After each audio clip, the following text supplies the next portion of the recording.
আসসালামু আলাইকুম সকল ফেসবুক বন্ধু কে কোথা থেকে আমার ভিডিওটা দেখতেছেন। আমি কিন্তু আবার একটা নতুন ভিডিও নিয়ে হাজির হলাম আপনাদের মাঝে। আমি কিন্তু আমার এক কাকার টালে আবার চলে এসেছি। টালটা একটু দুর্বল দুর্বল ভাব, কতদিন ধরে এখানে গাছ রোপণ করেছে আমি সঠিক জানি না। আমি কাকার সাথে না কথা বললে বুঝতে পারবো না। আসসালামু আলাইকুম কাকা। ওয়ালাইকুম আসসালাম। কাকা কেমন আছেন? আছি ভালো। কাকা এই যে টালটা আপনি এনে কত শতাংশ জমি আপনি করছেন? 20 শতক।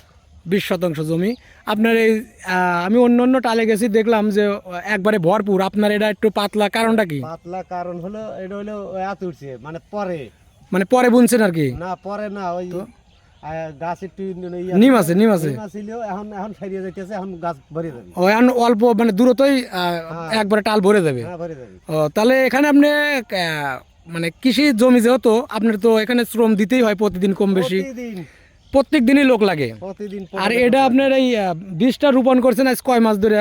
বীজটা রোপণ করছি তো হ্যাঁ প্রথম থেকে এই জালাবাড়ির থেকে। মানে কয় মাস, 3 মাস না 4 মাস লাগছে? 4 মাস থেকে। 4 মাস। এখন ফলন আসতে তাহলে এখনো কতদিন দেরি হবে সেটা? এখন এসে যাচ্ছে ফলন, এই যে তাতে 10-15 দিনের ভিতরে আপনার তোলা যাবে নাকি? 10-15 দিন কাইলে এক টান দেবো, এখন যাই কিছু হয় আর আবার এক সপ্তাহ পর। ও মাঝে মাঝে মানে টান দেওয়াই লাগবে, যেগুলো বড় হয়ে গেছে এগুলো দেওয়াই লাগবে। সম্মানিত ভিউয়ার্স, আপনারা দেখতে পারলেন আমি টালের মালিকের সাথে কথা বললাম।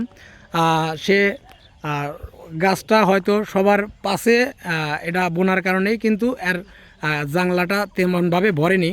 তো সে অল্প কিছুদিনের ভিতরেই টান দেবে, মানে এক টানে যেগুলো পটল বড় আছে সেগুলো তুলবে, পরবর্তী ধাপে আবার তুলবে। তো আপনারা কে কোথা থেকে আমার ভিডিওটা দেখতেছেন অবশ্যই কিন্তু কমেন্টে জানাবেন। আরও সুন্দর সুন্দর ভিডিও উপহার দেবো আপনাদের। আপনারা পেজটি ফলো দিয়ে পাশে থাকবেন। ধন্যবাদ।